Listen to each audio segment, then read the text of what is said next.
Assalamualaikum warahmatullahi wabarakatuh. Perkenalkan, nama saya Zainal Abidin dengan NIM 2450501011111003. Di sini saya akan membacakan resume tugas study case sosiologi peternakan dengan judul Pembiasaan hidup bersih dan sehat untuk meminimalisir pencemaran lingkungan dari sampah peternak sapi di Dusun Wonorejo, Desa Kandang Tepus, Kecamatan Senduro, Kabupaten Lumajang. Di dalam studi case ini terdapat lembaga. Yang pertama, lembaga kemasyarakatan, yaitu RT dan RW, dan kelompok ternak Dusun Wonorejo. Fungsi lembaga yang ada yaitu 1. Pengendalian sosial. RT dan RW untuk mengawasi, mengontrol aktivitas lingkungan peternak agar tidak mengganggu ketertiban umum dan sesuai dengan norma. RT dan RW berfungsi sebagai narah hubung antara masyarakat dengan kelompok peternak untuk menampung keluh dan saran dari masyarakat dengan lingkungan sekitar. Yang kedua, kelompok ternak untuk memastikan kegiatan operasional peternakan berjalan sesuai dengan peraturan yang telah ditetapkan serta tidak menciptakan polusi limbah yang mengganggu lingkungan. Yang kedua, pemenuhan kebutuhan dasar. RT dan RW serta kelompok ternak, dalam hal ini kedua lembaga berfungsi untuk mendukung kebutuhan masyarakat sekitar terkait dengan lingkungan yang sehat dan terbebas dari limbah peternakan. Dan kelompok ternak dapat berperan sebagai pencipta peluang ekonomi seperti menumbuhkan lapangan pekerjaan bagi masyarakat sekitar. Yang ketiga, solusi. Kelompok ternak bekerja sama dengan RT dan RW untuk memberikan informasi kepada masyarakat tentang segala peraturan atau kegiatan yang berkaitan dengan peternak setempat untuk mengelola limbah di lingkungan setempat. Yang keempat, menjaga identitas dan solidaritas kelompok ternak agar kita mempunyai kehubungan dengan baik kepada masyarakat setempat dan dapat menghormati budaya serta norma yang ada di sekitar untuk menjaga kepercayaan masyarakat. Yang kelima, penyelesaian konflik. Kelompok peternakan bekerja sama dengan RT dan RW untuk menanggapi keluh warga sekitar dengan cepat serta melakukan perbaikan apabila ada dampak negatif adanya aktivitas peternakan terhadap lingkungan sekitar untuk mengelola limbah ternak. Yang selanjutnya, ciri-ciri umum dari lembaga yang ada. 1. Memiliki tata kelakuan, memberikan pengawasan terhadap kondisi lingkungan sekitar peternakan. Yang kedua, memiliki kekekalan, bertugas secara berkelanjutan untuk memberikan dampingan terhadap masyarakat. Yang ketiga, memiliki tujuan sesuai. Tujuan untuk menciptakan kondisi yang stabil antara lingkungan masyarakat dan peternak. Fungsi sebagai penghubung keluh masyarakat dan dampak negatif yang muncul karena adanya peternakan tersebut. Yang keempat, memiliki alat atau kelengkapan, yaitu memiliki sarana dan prasarana yang memadai. Yang kelima, lambang. Yang keenam, tradisi tertulis dan tidak tertulis, memiliki aturan serta norma-norma yang harus dipatuhi dan dilaksanakan oleh masyarakat sekitar. Dari studi case yang diamati, terdapat suatu penyimpangan deviation terhadap norma dan peraturan yang telah ada dari masyarakat, yaitu adanya limbah sampah peternakan sapi yang mengalir di sungai Dusun Wonorejo dengan jumlah yang sangat banyak. Hal tersebut dapat terjadi karena sistem tata kelola limbah yang kurang tepat. Permasalahan di atas termasuk dalam kategori deviant behavior, di mana hal yang menyimpang dan berdampak negatif yang diakibatkan adanya peternakan tersebut dianggap biasa aja. Sedangkan hal ini sangat mengganggu masyarakat sekitar dan kesehatan masyarakat sekitar. Di dalam case study tersebut ada kekuasaan. Yang pertama, pihak yang berkuasa. Yang kesatu, RT atau RW, kekuasaan di Dusun Wonorejo khususnya dengan pembiasaan hidup bersih dan sehat untuk meminimalisir pencemaran lingkungan dari sampah ternak dimiliki oleh RT RW setempat sebagai perwakilan untuk lingkungan, dan RT RW dapat mengarahkan masyarakat yang berkaitan dengan lingkungan atau limbah sampah ternak. Yang kedua, kelompok ternak. Pihak dari kelompok ternak menjadi salah satu pihak wewenang atas pemeliharaan ternak sapi di Dusun Wonorejo. Kelompok ternak dapat mengelola keputusan operasional kandang sapi yang sering kali berdampak pada lingkungan sekitar. Yang kedua, pihak yang dikuasai. 1. Warga desa sekitar yang menghadapi masalah limbah peternakan. Selain itu, mahasiswa yang bertindak sebagai fasilitator serta tokoh masyarakat seperti kepala dusun, RT juga memiliki peran penting. Masyarakat ini secara sosial dan struktural terjebak dalam kebiasaan yang merugikan lingkungan akibat kurangnya kesadaran terhadap pengelolaan limbah ternak yang tepat, seperti kotoran sapi dan sisa makanan ternak. Hal ini menyebabkan masyarakat desa sekitar terjadi korban dari dampak negatif perilaku masyarakat sendiri. Ketergantungan pada kebiasaan lama dan kurangnya fasilitas seperti tempat pembuangan sampah atau alat untuk mengelola limbah membuat masyarakat ini terdominasi oleh kondisi lingkungan yang semakin memburuk. Dalam hal ini, pihak desa, kepala dusun, RT, dan RW berusaha memberikan peraturan dan sosialisasi untuk mengatasi masalah tersebut. Yang selanjutnya, dimensi kekuasaan. Lembaga pemerintah legal tanpa anarki. RT dan RW memiliki peran yang sangat penting dalam mengelola serta pengawasan pada lingkungan peternakan yang ada di desa tersebut. Dengan adanya RT dan RW diharapkan supaya para pengurus peternakan bisa menerapkan aturan yang telah ada pada Dusun Wonorejo. Cara memperoleh kekuasaan dengan legal dan tidak anarkis bisa didapatkan atas kesepakatan bersama warga sekitar serta diresmikan pemerintah. Yang selanjutnya yaitu sumber-sumber kekuasaan. Yang pertama, kepemimpinan lokal. Kepala dusun dan RT RW memiliki kewenangan untuk mengatur dan memberikan sanksi terkait kebersihan lingkungan seperti denda 25.000 bagi masyarakat yang membuang sampah atau membuang limbah peternakan sembarangan. Yang kedua, regulasi informal.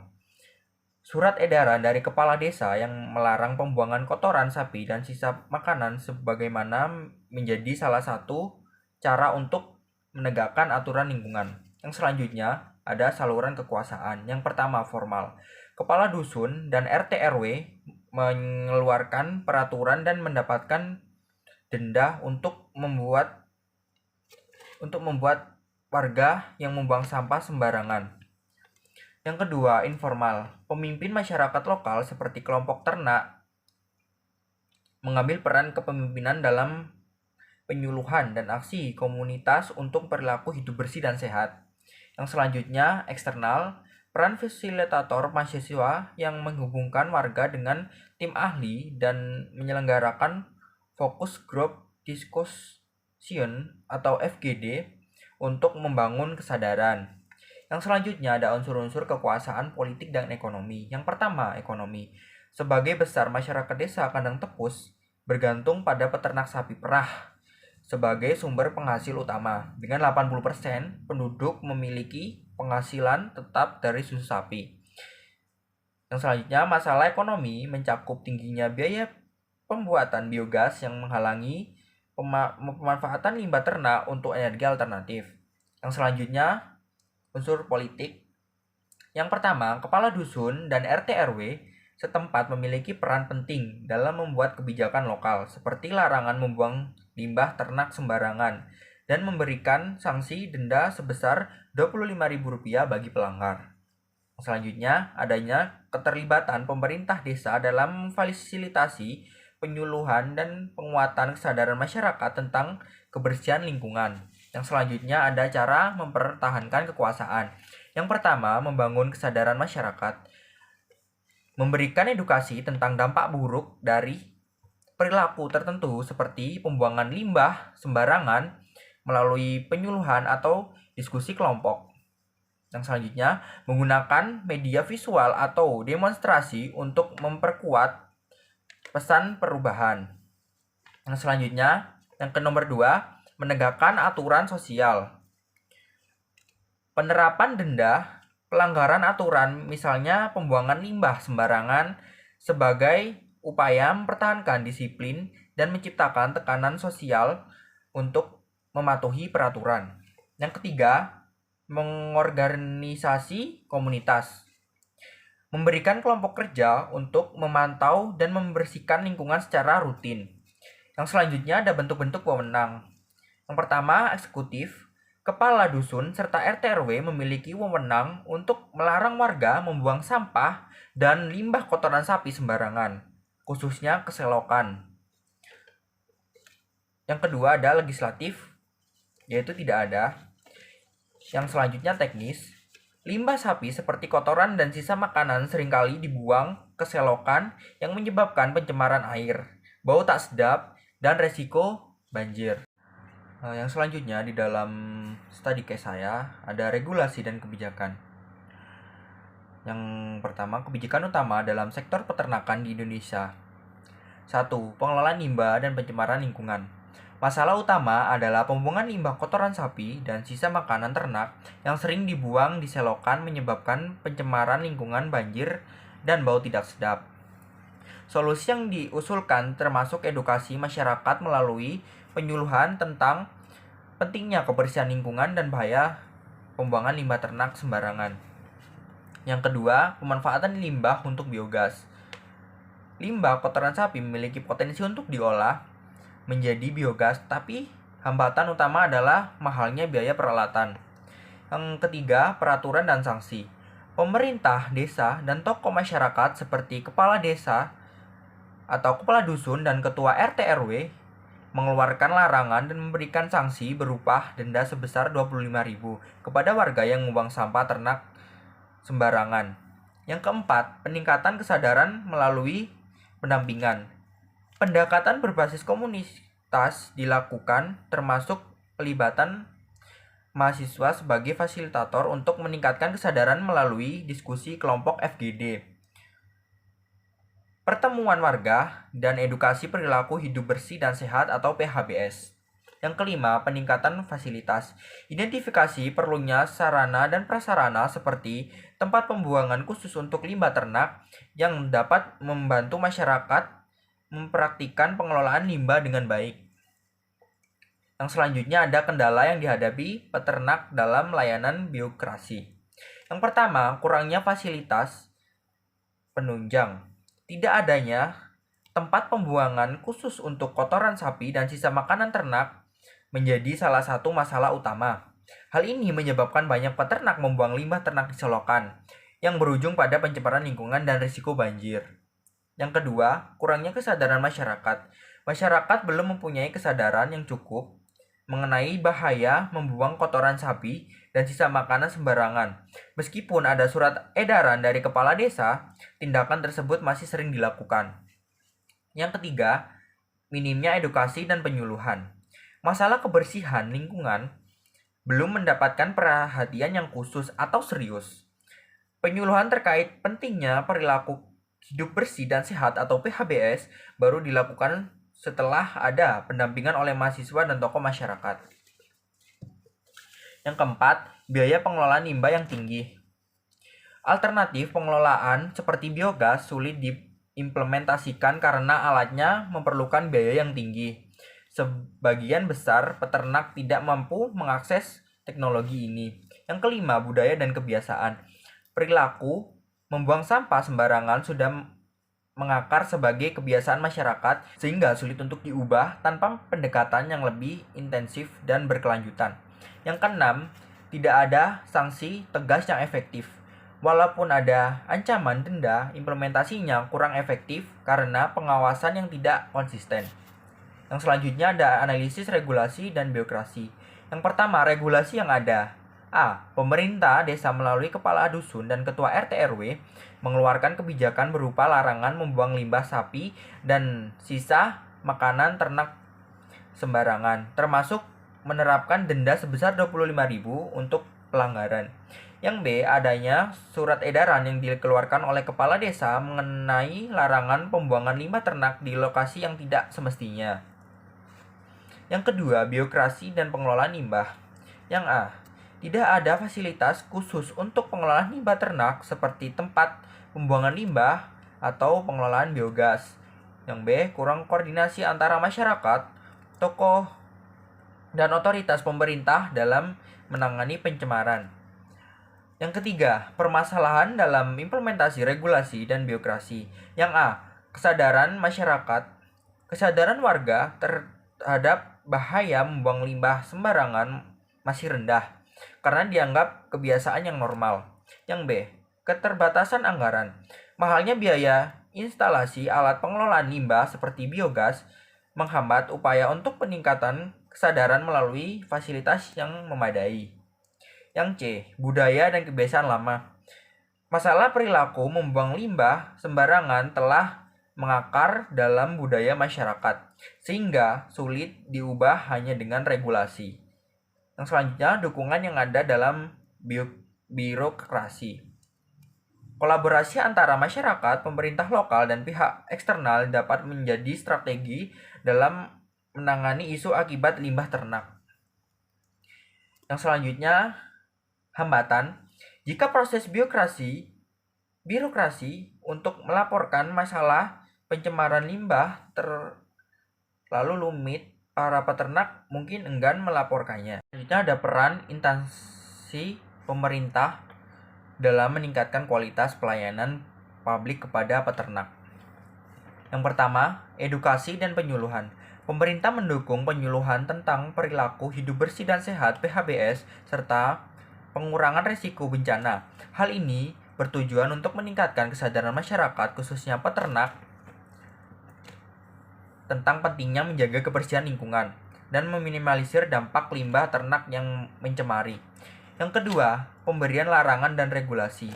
Pemerintahan desa seperti kepala dusun, ketua RT RW menerapkan aturan tegas dengan melarang masyarakat membuang limbah ternak sembarangan. Mereka bahkan memberikan denda kepada yang melanggar sebagai bentuk kontrol sosial. Yang ketiga, sosialisasi kebijakan dan potensi biogas. Pemerintah desa juga mengedarkan surat edaran tentang larangan membuang limbah ternak sembarangan dan mendorong pemanfaatan limbah ternak seperti pengelolaan kotoran sapi menjadi biogas. Namun, keterbatasan biaya alat menjadi kendala utama. Selanjutnya yang ada di case tadi saya yaitu yang pertama, sumber perubahan sosial yang menyebabkan permasalahan sosial. Yang pertama, lingkungan. Sering ditemukan limbah dari kotoran sapi dan sisa makanan ternak sering dibuang sembarangan ke selokan di sekitar rumah warga. Hal ini menyebabkan saluran air tersebut tersumbat, terutama saat musim hujan yang berujung banjir. Yang selanjutnya, ekonomi. Limbah kotoran sapi yang sebenarnya memiliki potensi ekonomi tinggi, misalnya untuk biogas, banyak dibuang begitu saja ke selokan karena mahalnya biaya untuk peralatan produksi biogas. Hal ini menunjukkan kurangnya infrastruktur dan dukungan finansial untuk memanfaatkan sumber daya yang ada. Yang selanjutnya, sosial. Masyarakat Dusun Wonorejo di Desa Kandang Tepus kurang menyadari pentingnya kebersihan lingkungan. Yang kedua, faktor penyebab perubahan sosial. Yang pertama, faktor internal. Banyak praktik lokal seperti pembuangan kotoran hewan, kotoran sapi, dan sisa makanan di sistem drainase mencerminkan kebiasaan budaya yang sudah mengakar. Kurangnya kesadaran tentang bahaya pembuangan limbah yang tidak pada tempatnya yang dianggap sebagai perilaku normal. Yang kedua, faktor eksternal. Penumpukan sampah limbah ternak terutama di sistem drainase menyebabkan banjir pada saat musim hujan. Masalah lingkungan ini berdampak signifikan terhadap kesehatan dan keselamatan. Yang ketiga, faktor pendorong dan faktor penghambat. Yang pertama, faktor pendorong berupa fasilitas seperti tempat pembuangan limbah atau pabrik biogas, meskipun tidak tersebar luas, dapat memainkan peran yang memungkinkan mendorong pengelolaan limbah yang lebih sehat. Yang kedua, faktor penghambat. Meskipun telah dilakukan berbagai upaya untuk mengedukasi masyarakat, masih banyak masyarakat yang belum memahami bahaya yang ditimbulkan oleh pembuangan limbah yang tidak pada tempatnya. Hal ini menyebabkan perilaku seperti membuang limbah ternak terus-menerus di selokan. Yang keempat, tahapan proses perubahan sosial. Yang pertama, identifikasi masalah berfokus pada pengenalan masalah lingkungan seperti pembuangan kotoran termasuk dan sisa makanan yang tidak pada tempatnya, yang menyebabkan penyumbatan saluran air dan pencemaran lingkungan. Yang kedua, kurangnya kesadaran masyarakat setempat tentang dampak tindakan ini menjadi dasar untuk melakukan investasi. Yang kelima, bentuk perubahan sosial. Yang pertama, pengaruh kecil dan besar. Pengaruh kecil berupa masyarakat secara perlahan memulai menyadari pentingnya perilaku hidup bersih dan sehat atau PHBS, tetapi kesadaran ini masih terbatas pada sebagian kecil warga. Beberapa peternak memahami dampak negatif dari membuang kotoran sapi secara sembarangan, meskipun masih ada yang tidak memanfaatkan limbah ternak untuk produksi biogas dan kompos. Sedangkan pengaruh besarnya berupa Kepala dusun dan ketua RT RW memulai memberlakukan sanksi, misalnya denda bagi mereka yang membuang sampah atau limbah ternak sembarangan, yang menunjukkan perubahan signifikan dalam kebijakan lokal untuk menjaga kebersihan dan mengurangi dampak pencemaran.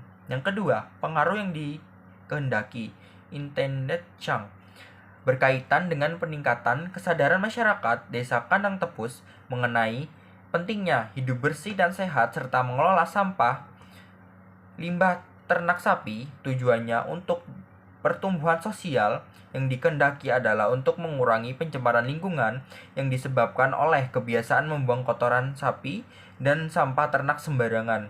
Hal ini ditunjukkan agar masyarakat lebih sadar akan dampak negatif dari kebiasaan tersebut, seperti banjir dan pencemaran lingkungan. Sekian dari pembacaan tugas case tadi yang saya ambil. Kurang lebihnya mohon maaf. Wassalamualaikum warahmatullahi wabarakatuh.